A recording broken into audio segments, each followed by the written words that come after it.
more books a year. Oh yes, and everyone will be recording this. So if you don't want to be on camera, that's totally fine. Because this will be accessible as a permanent archive on dispatchgallery.org. So just to let you know about that.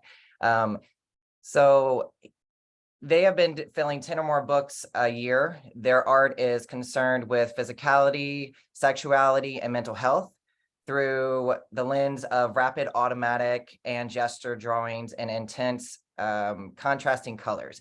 Intertwined with their art practice, Benjamin teaches free drawing and painting for community members through Brooklyn Parks and Recreation. Benjamin attained a BFA in drawing and painting from the State University of New York and New Paltz, and lives and works in Brooklyn. So please join me welcoming Benjamin today.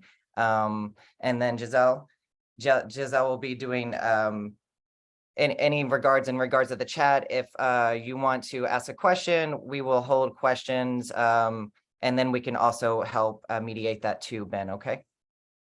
All right. All right, well, thank you, Elliot. Thank you, Giselle and Dispatch Gallery for having me. I'm very excited about this. I haven't done a workshop like this over Zoom, so it's going to be a little bit of an adjustment because I won't be able to see the things that you're drawing, but maybe that will also help take the pressure off you if drawing isn't something you're necessarily comfortable sharing with other people yet. That's okay. The purpose of this workshop is to help you find a little creative confidence and creative tools to inform your practice through the lens of using a sketchbook. But my main goal in my teaching practice overall is to help people find space in their lives for their ideal form of creativity. So whether you're like me and the sketchbook becomes like the main part of that, or whether having a book or a journal is just a tool towards a different end, a different kind of medium, it doesn't really, it doesn't really matter. The point is we're all going to try to just expand our skill sets a little bit. And so for me, as Elliot said, I've been filling over 10 sketchbooks a year for close to 2 decades now. If you look behind me, you can see a big portion of my books on the shelf back there. And I brought a stack of my more recent ones, for moral support. So I always had a sketchbook practice as a kid. I would usually have a sketchbook kicking around, but it'd be something I would use off and on sporadically. And then when I was in my freshman year of college, we were assigned to fill a sketchbook over the course of an entire semester and do 100 drawings, basically 3 months as part of our homework for the final project. It wasn't something we worked in class, and the idea was we're meant to develop a sketchbook practice where you're taking your book with you out into the world and you're working in it from time to time. And I think me and most of my classmates didn't really take it that seriously, and I think most of us ended up drawing half or more of the drawings within the week that it was due. And then my second semester of college, I had a drawing professor named Tom Sarantonio, who's a wonderful friend and mentor, and he first class also assigned us a sketchbook and said, 100 drawings. And we're thinking, okay, yeah, more of the same, whatever. And he said, yeah, it's due in 2 weeks. And everybody sort of panicked. There's this collective, moment of panic. These young 17 and 18-year-old art students like, oh my God, 2 weeks, 100 drawings, oh God. And then, I did it and filled the little book, and I liked 3 of the drawings. Out of the 100, I thought 3 of them were pretty good. And I was like, okay, well, actually, if you make 100 drawings and 3 of them are pretty good, that's actually like a pretty good result. So I thought to myself, well, if I can do 100 drawings in 2 weeks, then I might as well just keep doing that. And that's what I've been doing since then, essentially. At the time, I was very caught up in sort of an athletic, like jock mindset, where just filling the books as fast as possible became part of like the point. And looking back now, I see it as more of a, just doing the work at a pace that makes sense rather than the pace in and of itself being the goal. Because the point that both of those classes were trying to illustrate is that just having a book and bringing it with you can become the cornerstone of a really important practice, which is just contending with yourself day to day. For me, having a sketchbook practice is saying that you're interested in yourself and you're interested in the way that your mind and your creativity work day to day, and you're open to seeing how that shifts and changes. And that's challenging for a lot of people because it's daunting. It's, you're contending with yourself at your best and at your worst. And, a common thing that people say to me when we talk about sketchbook practice is, oh, well, I wish I did that more. And, if I am an artist, well, I'm an artist, but I don't use my sketchbook and I really should. Or, oh, I'd love to do that, but I'm not an artist. And so why not? And that's a question that has been an obsession of mine throughout my career. Is why is it so hard for people to pick up a book and just carry it around? And a big part of it is kind of the scarcity mindset that gets created under capitalist notions of art practice, where if you're making something bad, you're wasting your time. You're not doing a good job, and it's a failure of some kind. And the thing about the sketchbook is that first and foremost, it is a recording device, so that when you do something bad, it's just in there. And then if you want to get to the next blank page, you're passing these things that maybe you don't like, and maybe make you feel bad for one reason or another.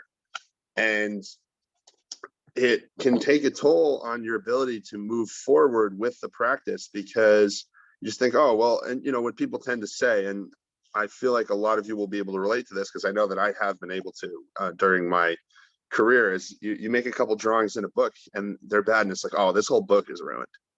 It's just, there's no going back. It's soiled forever. The purity of it is gone. The potential of it is gone.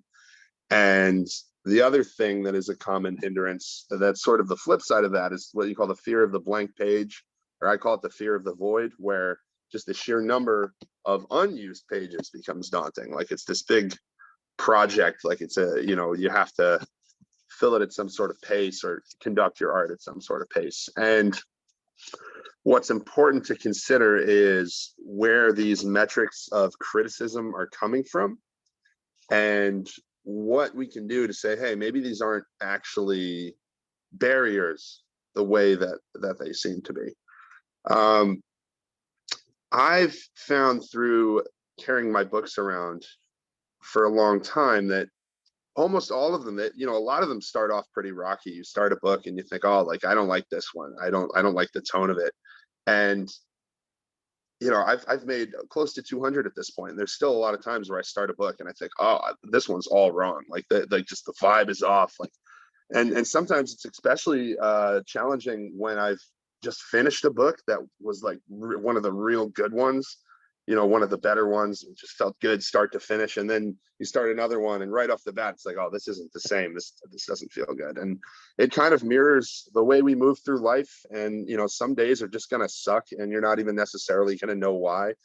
And because the process of drawing and writing is very emotional, it kind of tends to get translated onto the page. And that can make it all the more upsetting because, it's hard enough to set aside time for our art practice. And then when it goes badly, that can just really, really not feel great. So the first thing that I think it's important to acknowledge when you're starting a book with the intention of, carrying it around with you, is that it's going to feel bad sometimes. And by picking it up and carrying it around, you're choosing to contend with that. Something to note is that you can always put it down. You can always take time away from it, but that doesn't mean you can't just pick it up again and find it where you left off. It's just that, and I hope this is the relatable, this notion of these books is sort of having an essence or soul that's beyond just a simple, it's paper bound up with glue and string, but it's it's you're putting whatever it is at the forefront of your creative psyche, whether it's writing, drawing, whatever else, into this book, and it becomes a part of you in a really personal way. And that's part of the reason why it's difficult to start or difficult to finish, and difficult to feel good about it sometimes while we're engaged in these practices. And if your sketchbook practice is already in existence and it feels good and the pace of it feels good, that is excellent. For me, it's been a struggle, and I know it's a struggle for a lot of people, but the reward of going through those feelings and contending with those feelings is that you start to learn how your mind works and how your mind embraces creativity and the ways your mind recoils from creativity. And you can start to find ways to mediate that. So first off, I just want to say, like, so what is a sketchbook? I mean, for me, it's paper, bound in a book. That's fine. But I remember another college story, my first college orientation, the chair of the photography department, Francois Deschamps, he said, the photograph is the new sketchbook. And that kind of like blew my mind at the time. I didn't have a smartphone yet, but it was already becoming like, much more and more. You could just go around taking pictures. I had a digital camera and I was like, oh yeah, I get what he's saying. That photograph takes the place of your day-to-day observational drawing, let's say, and you're collecting the photographs. And, and I think that holds true. I think I'm using the physical analog sketchbook as basically a container for a whole lot of different ways of making your creative practice portable. That's the main thrust of it, whether that's having a sketchbook or a journal or having a iPad that you take around and you draw on that, or you take photos, or having a sewing kit or a crocheting kit that you take around. The idea is that you're finding time in your life to make your creativity portable, which has a couple of main positives that it can add to your practice.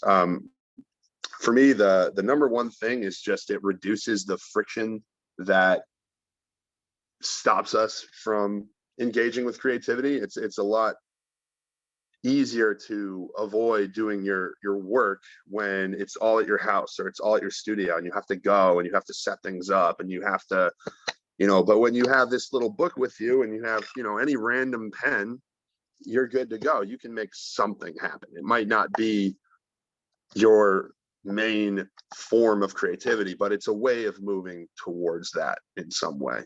I personally encourage having a form of a book where you can engage with lots of different kinds of creativity, especially things that make you uncomfortable. Like, for instance, a lot of people who are writers tell me they would never draw in their writing book. And so, well, why not?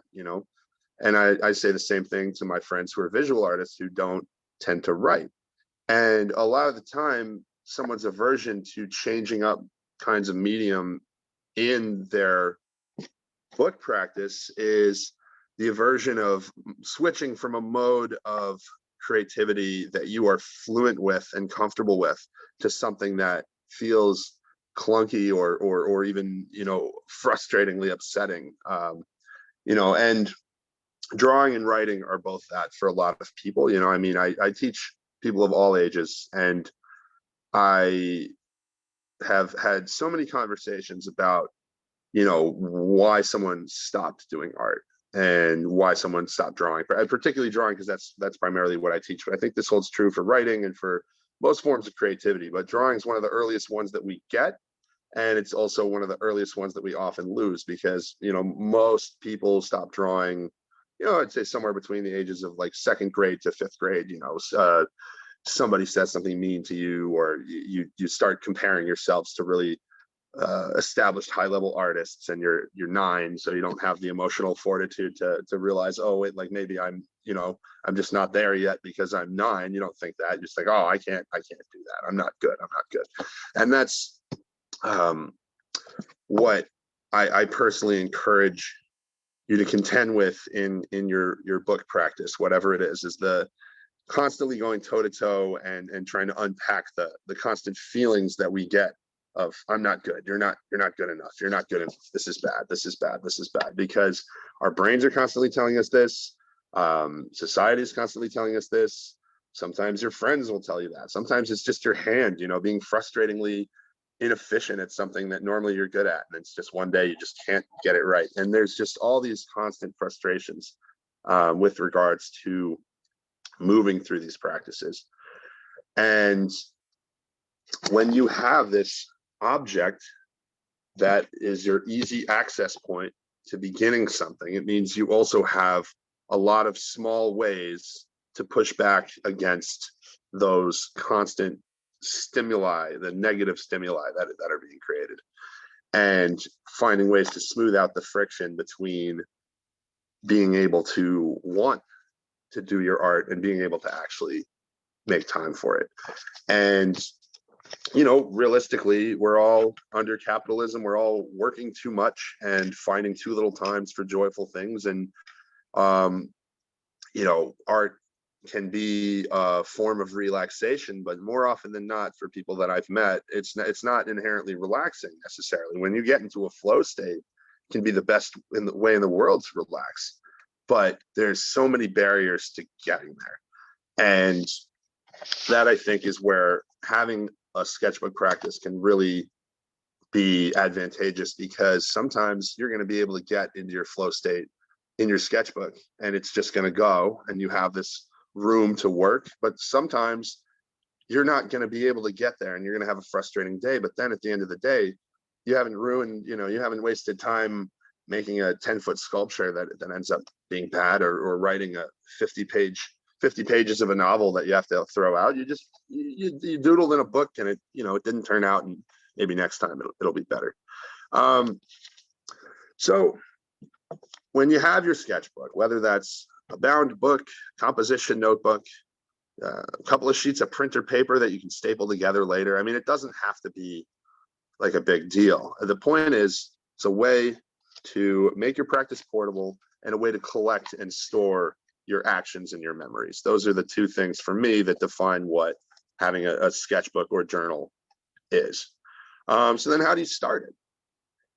You know, you have all this space in front of you, and it can be daunting to know how to start. So when I have a student who is struggling to know where to start, what I ask them to do, and you can follow along with me if you'd like, is just open up to the middle of the book and just write something silly, so that you've already ruined the book. You've already spoiled, you know, the pages, so that, you know, it doesn't have to seem so serious. Because the other thing that happens, and this happens for people who are tense about drawing, for instance, is that there can be this feeling that once you've made something in the book, it's just there and you have to look at it and contend with it. But really, you can always go over and change anything up to the point where the paper will no longer accept any new material. You can work on a drawing for 10 days and then paint over it completely, or cut it apart, or collage it, or whatever. Now, personally, I recommend not erasing too much. You know, when you have a drawing that is not working really well for you, I encourage keeping it so you can look at it and say, hey, well, like, what's going on? What's working? What's not working? And I like to dissect the drawing and take notes about it and say, oh, well, this hand needs to be a little more articulate. The proportions need to be bigger. We need more green, you know, just and that's where I think writing can really help visual artists, is by just describing what you're doing. Because a lot of the time drawing can just be this very like rapid, unconscious thing, and then dissecting it later, trying to pin it down and say, hey, oh, here's what I did.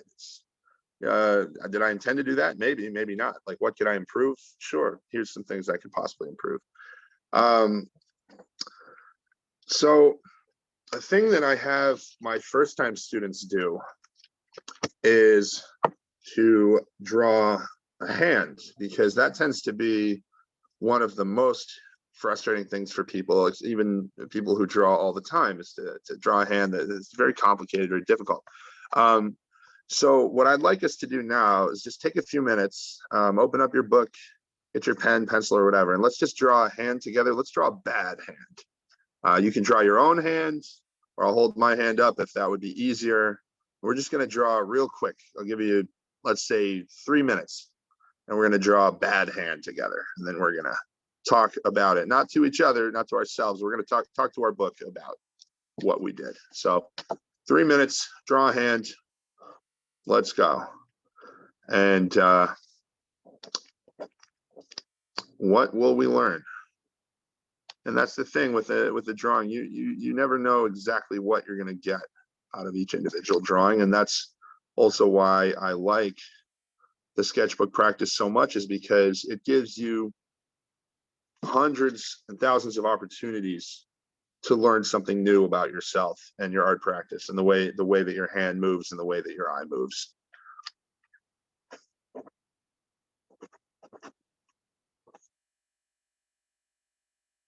in about 2 more minutes.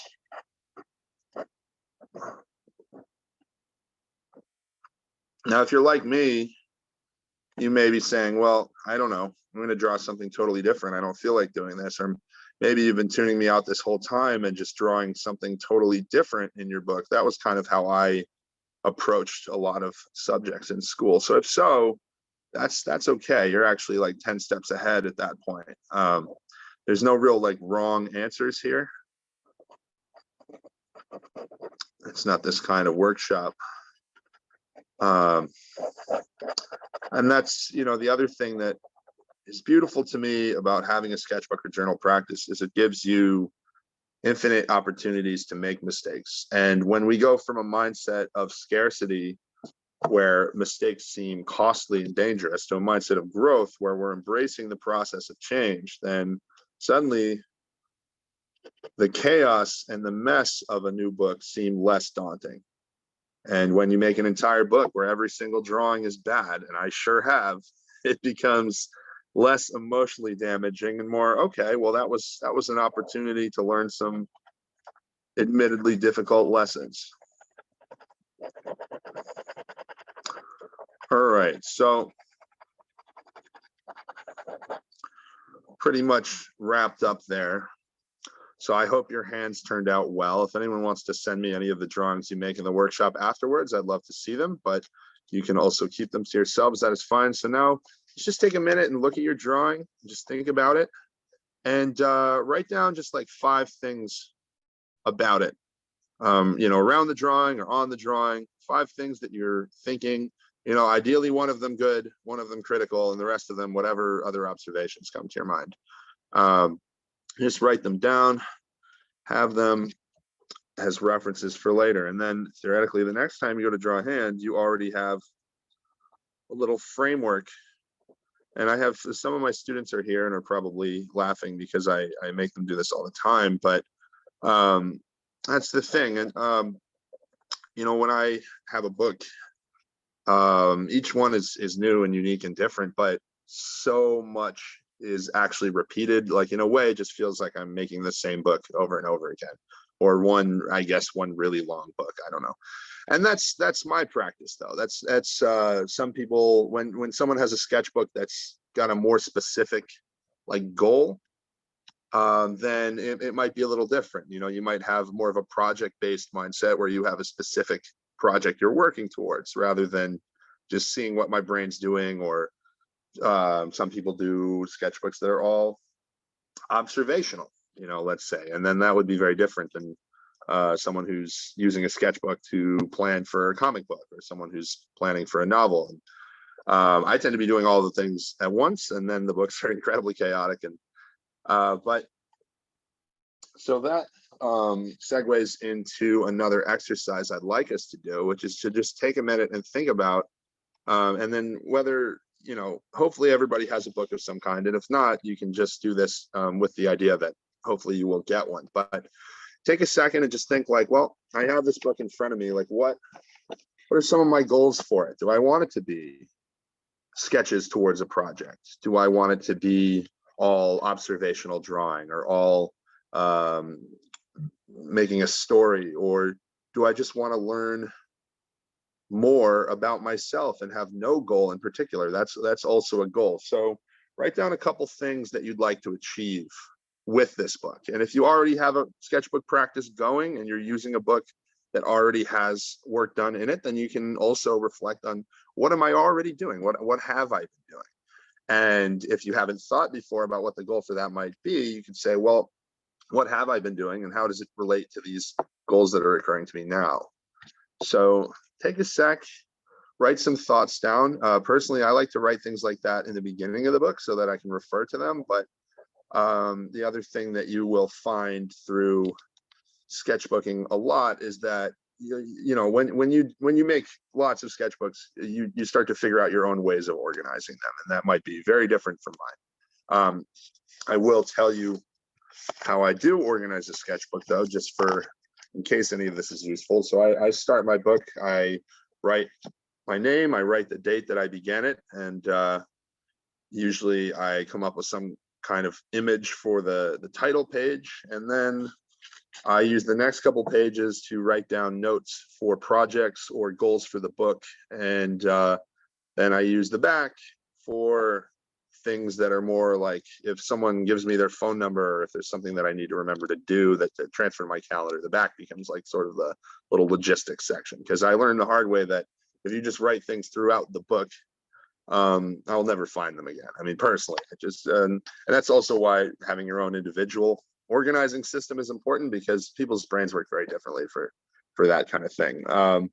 What I've figured out is I just need an intern and calendar that is not also written into my sketchbook. I mean, when I started out with this practice, I was working towards a couple different projects at once. I was working on my senior thesis, which was a painting and kind of comic book thing. I was writing a comic book related to that. I was working on other writing projects, and I was also just trying to learn to be an adult with like an organized life. And my art practice then mirrored the way I was kind of approaching everything. I just sort of threw everything together, and it was just a little too chaotic. And now I'm learning to, to separate those things. But for me, it was so hard to separate anything in my life from the sketchbooks, because they just became like my entire like reality and history for a while. It was like everywhere I went, that became my shtick. Everywhere I went, I had it with me. I was at a party, in class,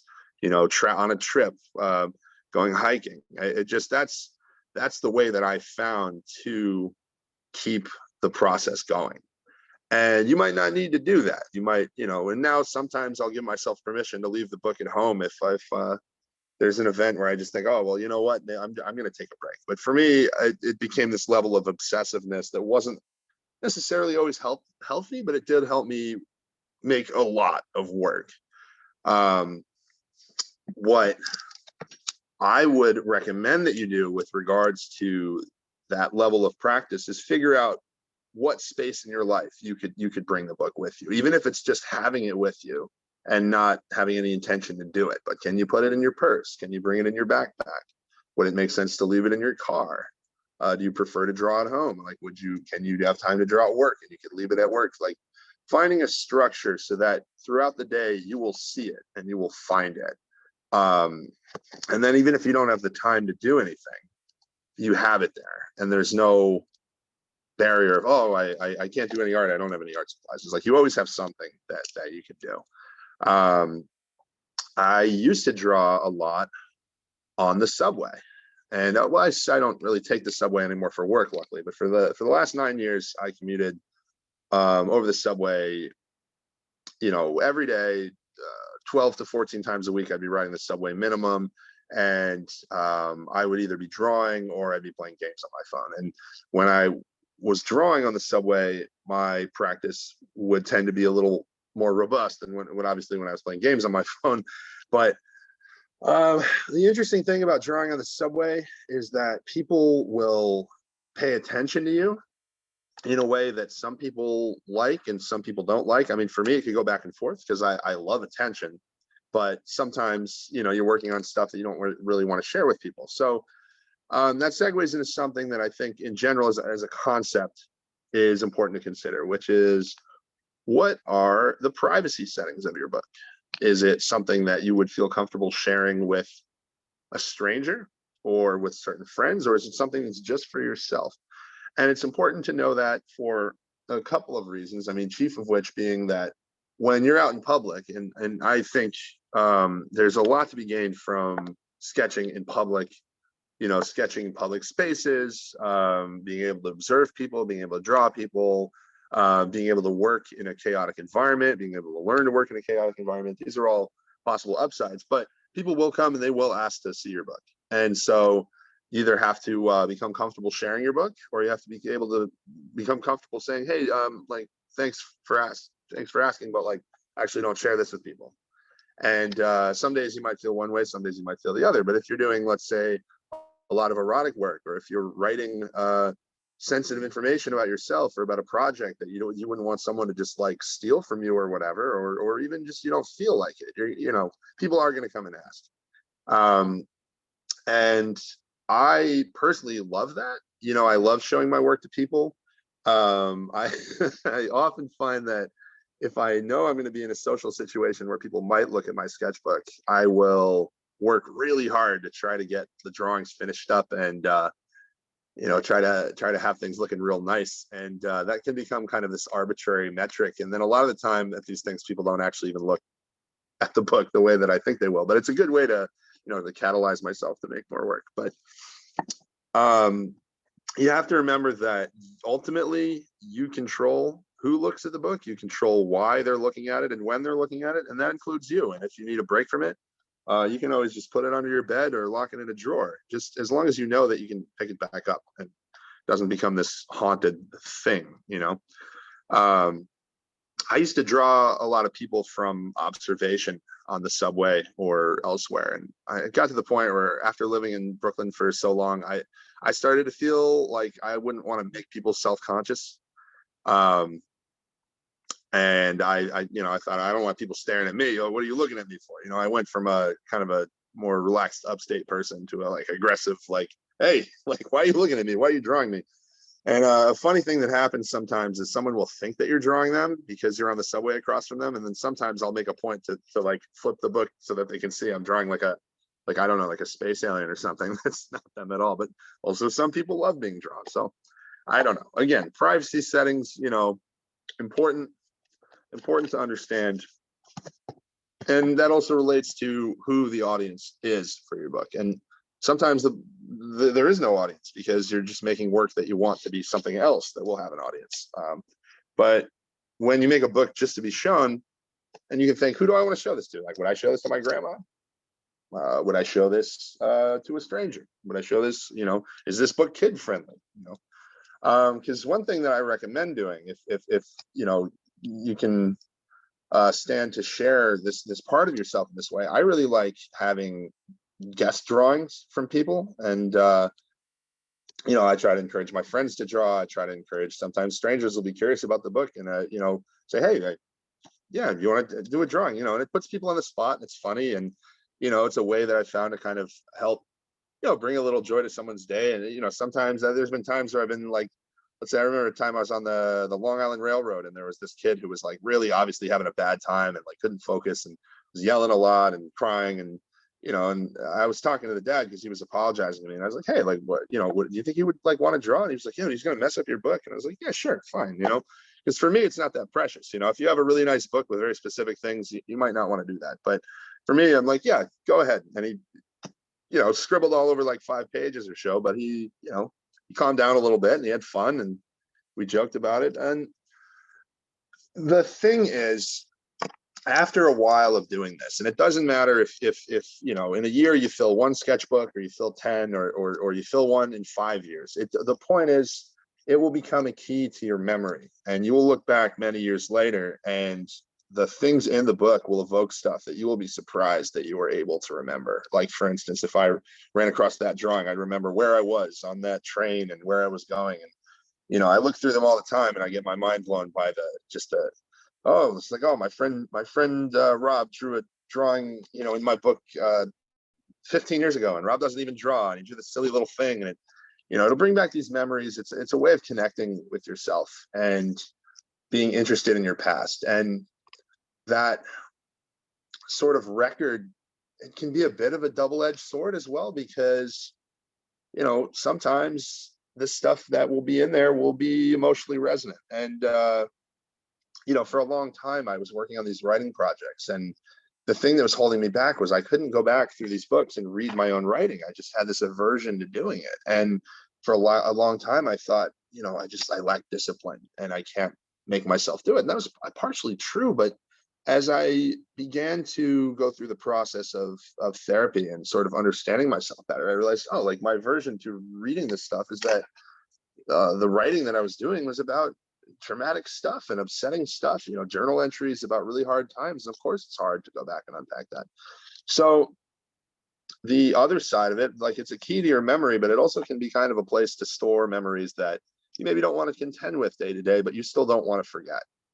And that's been, for me, the most important thing about this practice looking back. It's that I can go through these books and every one of them holds months or years of my life in a way that is very specific, but also very beautiful and nebulous and strange. And, it gives me this visual record that can then be used to draw connections. Another fun thing that happens is you'll come up with an idea and you'll think, oh, that's a really cool idea, I should do that in my work. And then you look through a book and you realize you had the same idea 10 years ago and it's still good. It's just that history doesn't repeat itself, but it rhymes. I mean, I just feel like I'm sort of going through this undulating spiral of creativity and thought processes. And you have an idea and then you either it doesn't happen, you get caught up in other things. And this is a good way to store those things. So let's see, I got kind of a little off the rails there. Let's see, what else did I want to talk about before we start doing some questions? So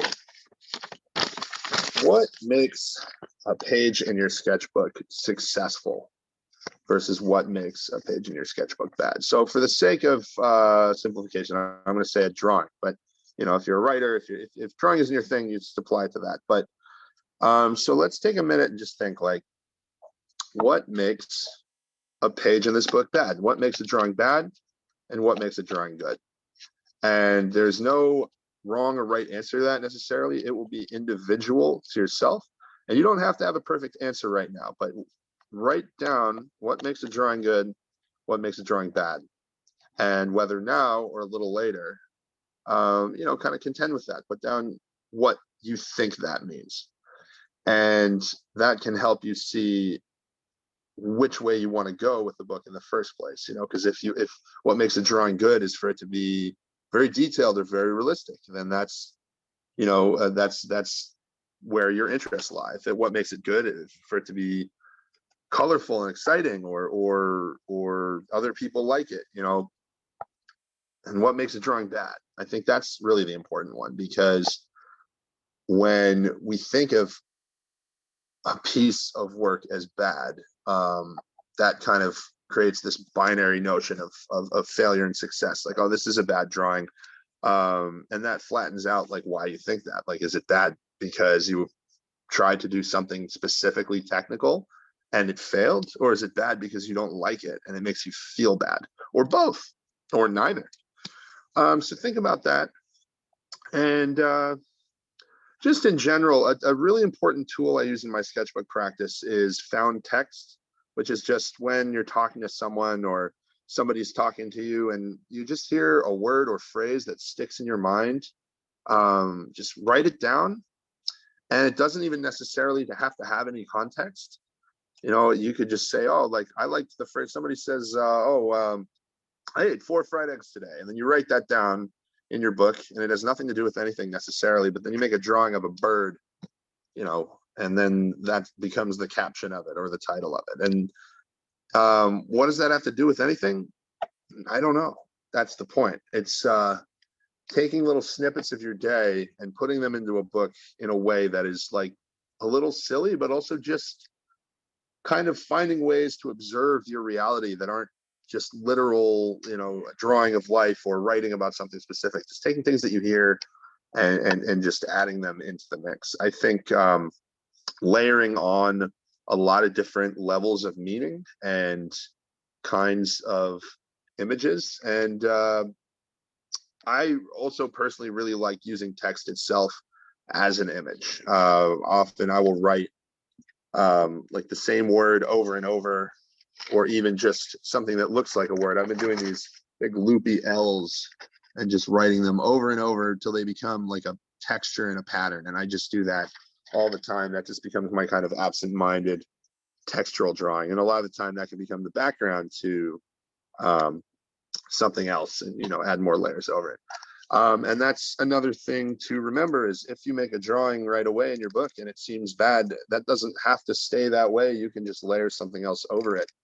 And for me, the drawings that start out feeling really bad and then you work through them to the point of them actually being good, tend to be a lot more meaningful than the ones that right away just, oh, I like that, and move on. Because you're not necessarily learning as much.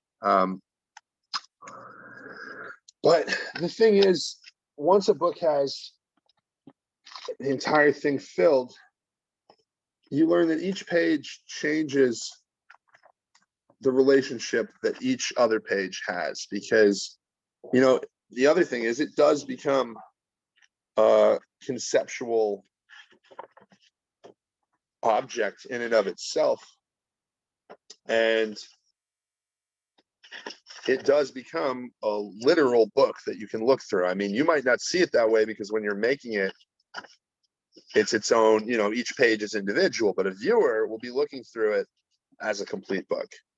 And a lot of the time, the viewer will not know or care that one drawing you hate with a boiling passion and another one that you love. They'll just tell you the one that they like. And, you know, once it's out of your hands, it stops mattering so much. And I was asked to hold up the little loopy L's again. And that's just literally me just doing this over and over. Just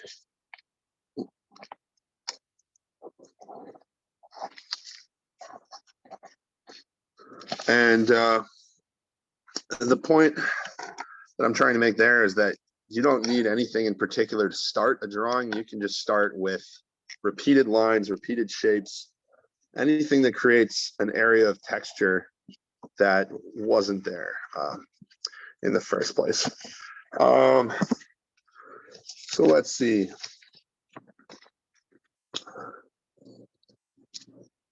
So the other thing is, if you're having a frustrated time with your book, sometimes it can be because your practice is at a standstill in some way, but sometimes it can be just a matter of being bored with what you're doing. I had a lot of years where I just used pilot pens for all my sketchbook drawings because they were affordable, they were durable, they lasted a long time, you could buy them in bulk. And I loved that material, but sometimes I would just get so stuck with the limitations of it, and I didn't even realize that was happening. I would just think, oh, I'm making bad drawings or whatever, but really it was that my psyche wanted to do something colorful, let's say, or more subtle. And my practice benefited immensely from finding a variety of materials that I could bring around and use. And even if I don't use most of them any given day, I tend to carry around my little utility belt with, you know, I've got crayons and pastels and pens and pencils and markers. And I also like to just collect random markers that, you know, people give me, or you find them places, or you just steal them from work sometimes. I mean, what are we talking about here? But point is, finding as many tools that you like to use as possible will help you change up the tone and change up, you know, your practice day to day. And sometimes when you're getting frustrated with one thing, you just start, you know, throw some color on it, scribble over it with marker if you did it in pencil, you know, a colored pencil. You know, I went to school thinking I was going to become an illustrator, and I came out a painter. And what I learned is that in painting, you know, a big concern in painting is just layers and textures of material. And what that can bring to your sketchbook practice is just being able to take relatively simple materials and combine them in ways that are much more interesting than if you just use that material on its own. And a tip that I got from my high school teacher, who was a brilliant drawing teacher, Gerald Mahalik, he would say, if you make a mistake, you know, let's say like you spill a drop of ink in the middle of your page, he would say, well, make it a couple more times, because once is a mistake, but if you do it a few times, it looks like you did it on purpose, even though it didn't start off that way. So sometimes that's where you can gain the most from a page in your sketchbook, is when you really mess something up and then you follow that in an unexpected way. That can be very helpful. So for me, the process of having these books has been about loss and failure and the haunting nature of the past, but I also have found an incredible amount of joy and found an incredible ability to connect with people through this process, to the point where, for me at this point, it's a matter of magic and ritual. Opening up the book is a ritual for me. It's what grounds me within my universe. And I think it's important to have rules for your sketchbook practice, but it's important to understand that they're not arbitrary rules. Like, what works for you is very individual to you, and what works for me won't necessarily work for you, or vice versa. And that's where the magic comes from, which is saying, oh, like, my rule is I'm going to draw at 5 o'clock every day, no matter what. Or I'm going to wake up every day and I'm going to draw my breakfast. Or I'm going to draw once a week, and it doesn't matter when, but I'm going to draw for 3 hours. Anything that creates an element of ritual that can become your routine can be a good thing. Because ultimately, contending with these books is contending with change, contending with who you are now and what you'd like to change into, and what your art is now and what you'd like to change into.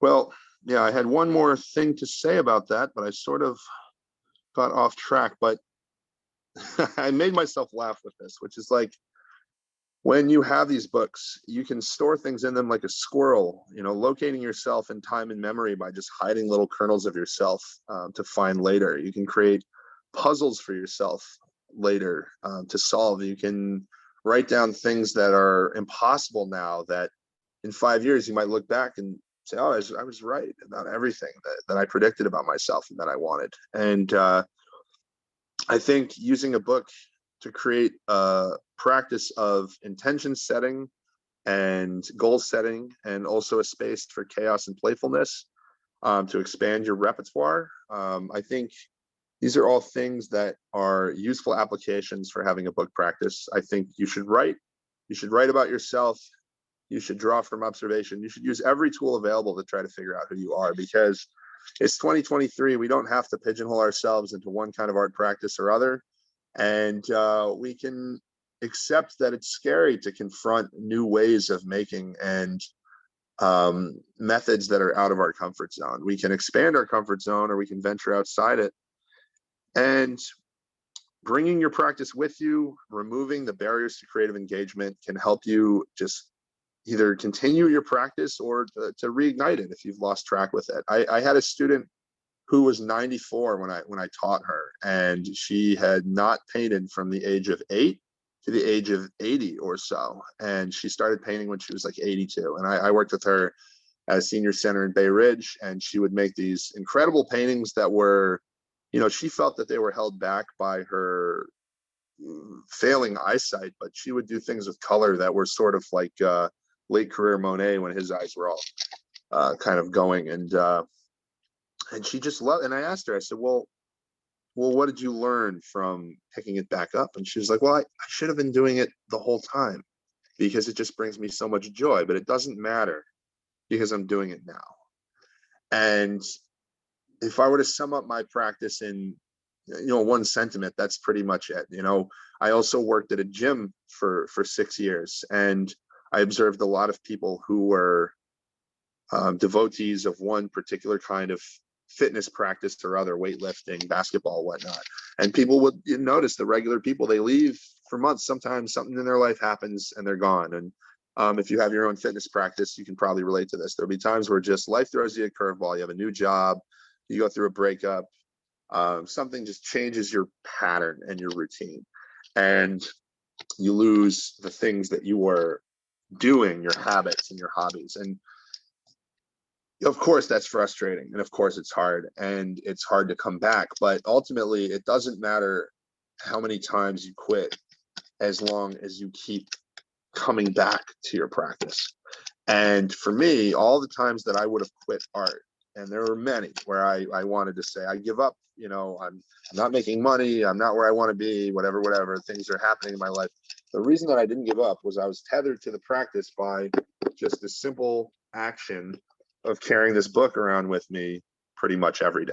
So I would like to encourage you to try that and see what it does for your practice. I would love to follow up with anyone who's interested in these ideas or has things to share with me. If you have your own practice, I'm always looking to talk shop about sketchbooks. It's one of the biggest passions of my life, and I really appreciate you coming to listen to me talk about it. So thank you very much, and thank you to Dispatch. And now if we have some time, I'd love to do, if anyone has any questions, I'd love to talk about what your thoughts are, or if you have any questions for me.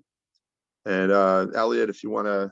Yeah, absolutely. Well, first I want to say thank you so much, Ben. You've been an amazing pleasure. In regards of Sketchbook, it's more than a tool for you, and it's a wonderful way, a beautiful way to see how you can elaborate not only on your practice, but also just these multifaceted things that we have in our realities. I really believe that life is very polyphonic, or just we have multiple realities going at the same time. So yeah, we're gonna go ahead and open up the platform for the chat, or if you just want to raise your hand. There's this little cute little smiley face. If I'm sure everyone after 2020 knows by now the reactions. If you just want to go ahead and raise your hand, and then we can start the queue.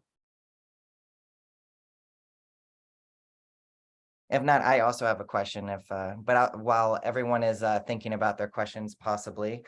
So Ben, I really love the fact that you talk about your sketchbook being analog, because I'm huge on that in regards. I use a tape recorder for my practice, and some people think it's really old school, but I think it's quite a beautiful way that you think of it as something that's tangible that you hold. And I'm just curious to what you think about people maybe using an iPad or a digital format that's kind of transferring to technology versus, the good old book or the good old binder.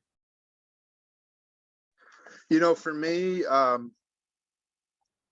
my aunt is a brilliant art teacher and painter, and for years she tried to get me to use her iPad to draw, and it just never felt right to me. Just didn't feel like drawing.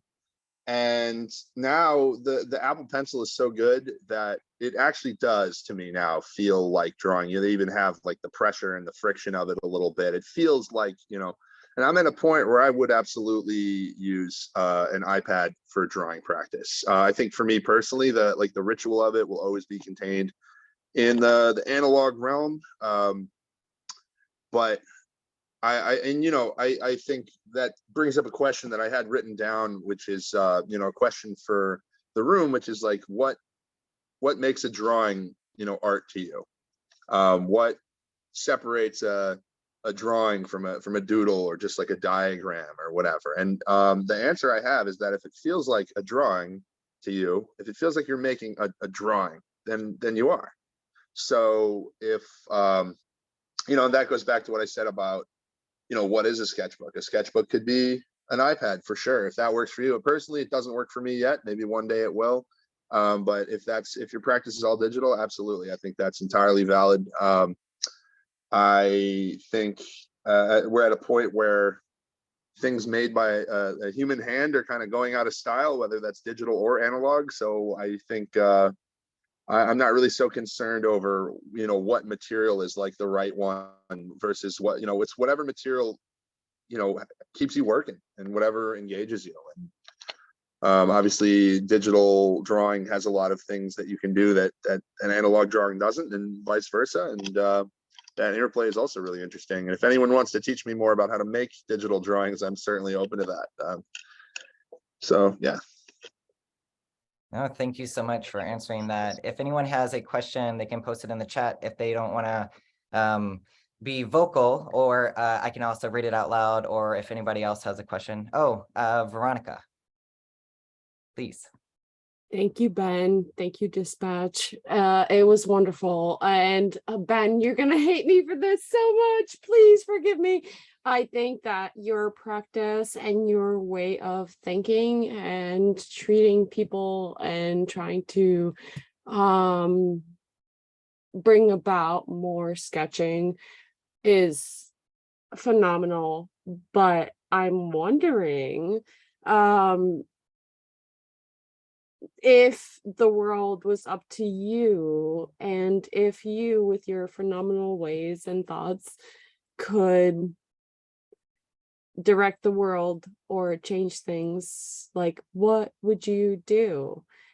Yes, thank you for telling us how to cope. And get by, but like I would like more people like you and how we can be more like you from Foundation. Thank you.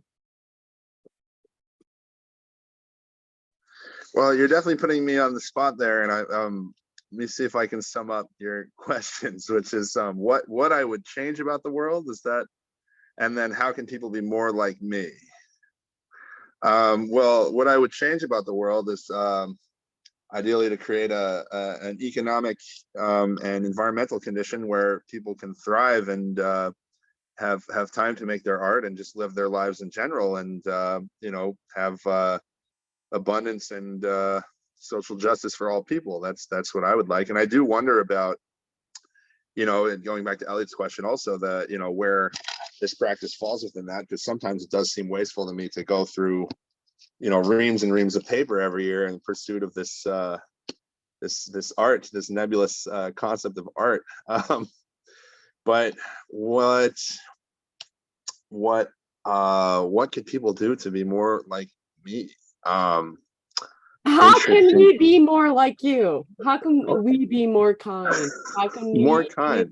like take this in and be more Well, collaborative? Like, well, I talk to people, I mean, I think there are any way that you can erase the divisions that exist within society by just meeting people where they're at and talking to them. And that can be very difficult, but like, I've benefited greatly from having friends and mentors who are like a lot older than me, or in different economic circumstances. I got out of the bubble of my hometown, which is very racially homogenous, and have worked in Brooklyn and neighborhoods that are a lot more diverse. And but a big part of it is just doing yourself the kindness of being honest with yourself and finding the ways that you're not kind and not honest, and trying to I guess acknowledge that, because I talk a good game, but I'm not always I'm not always so great. I just try to be open, and I want to share. I've been very blessed in my life with a very good family and a lot of advantages and a lot of talents, and I just want to acknowledge that and share the things that I've learned and the things that I have with everyone. I just want everybody to have access to the good things that can exist. you're a And superstar, and thank you. I know I put you on the spot, but like, if there's one person who I want me to tell me how to be better, it's you. Thank you. well, thank you, Veronica. Draw more. Also, I want to see you draw more. So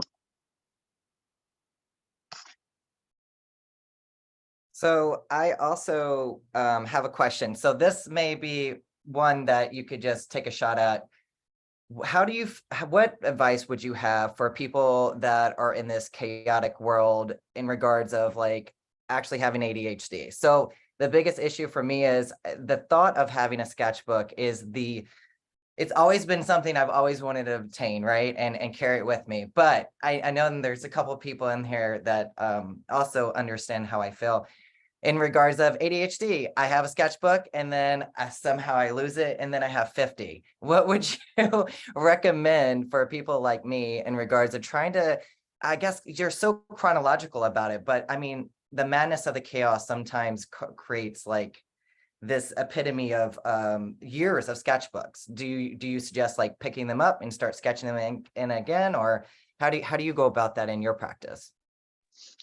Yeah, well, I actually found a book from 2018 that I had put down, and I'd been working on a project in it, and then I kind of got overwhelmed by it, and I put it away, and I hid it, and I found it, and I picked it back up. But yeah, I mean, well, the chronology is only as important as you need it to be, because sometimes it matters, sometimes it doesn't. I like to be able to locate them in time, but there's I'm as organized as I try to be. There's been plenty of books where I find one and I'm like, oh, I didn't date this at all, or I didn't end it, or whatever.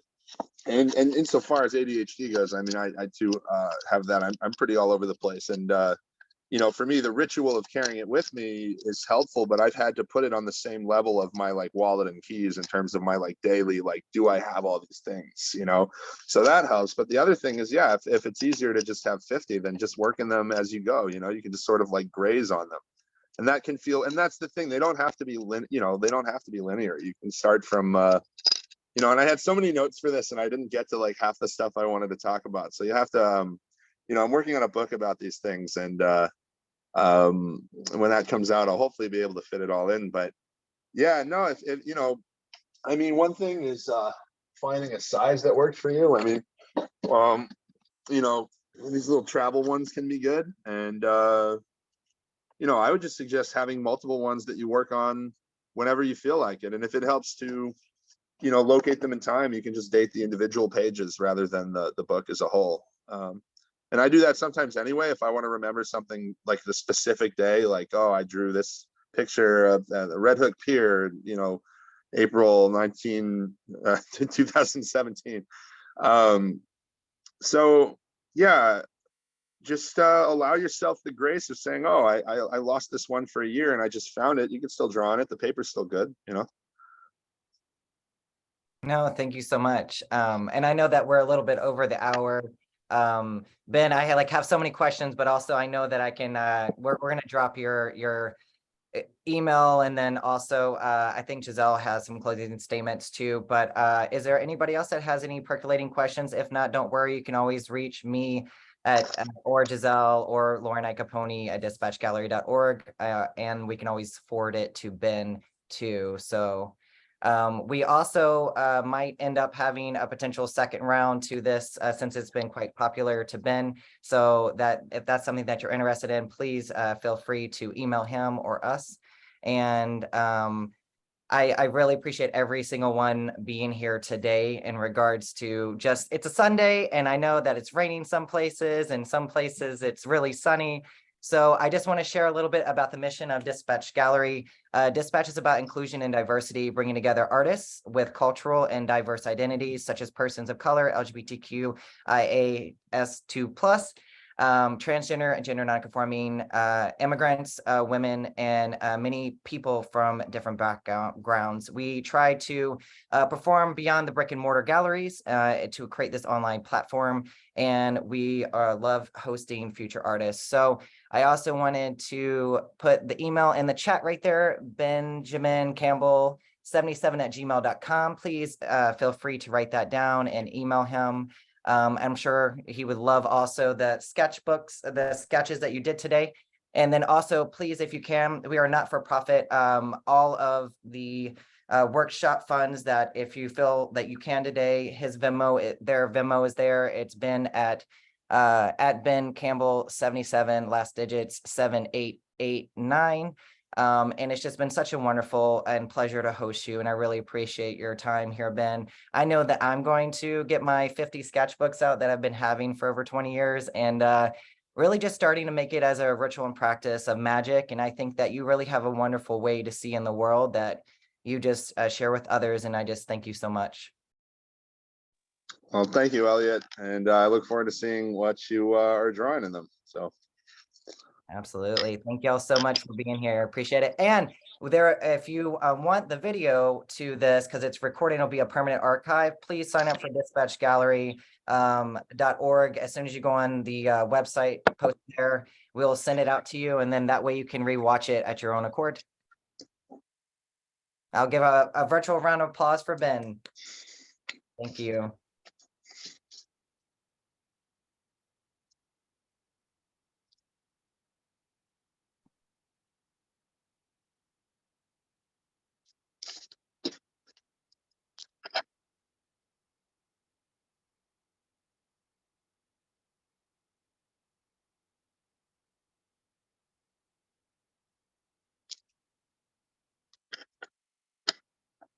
All right, Ben, I think everyone's closing up. Thank you so much. Really, really appreciate you. Thank you. Yeah, this is, I mean, talk about ADHD. I have so many notes and I had like a structure and then I just sort of went totally off of it. And no, it was perfect. It was great. So no I'd love to do this again sometime and have a little more I guess a little more of a structure with regards to like prompts and projects for people to do. Oh yeah, absolutely. But I think that's, yeah, something that we can do. We would really love to have a part 2 if you're interested. So this is well, absolutely, yeah. So this is good. I mean, just pages and pages of notes. Writing about book all week. no, this is great. I think it's awesome to be able to see the beginning of a workshop, and kind of introducing yourselves important as an artist too.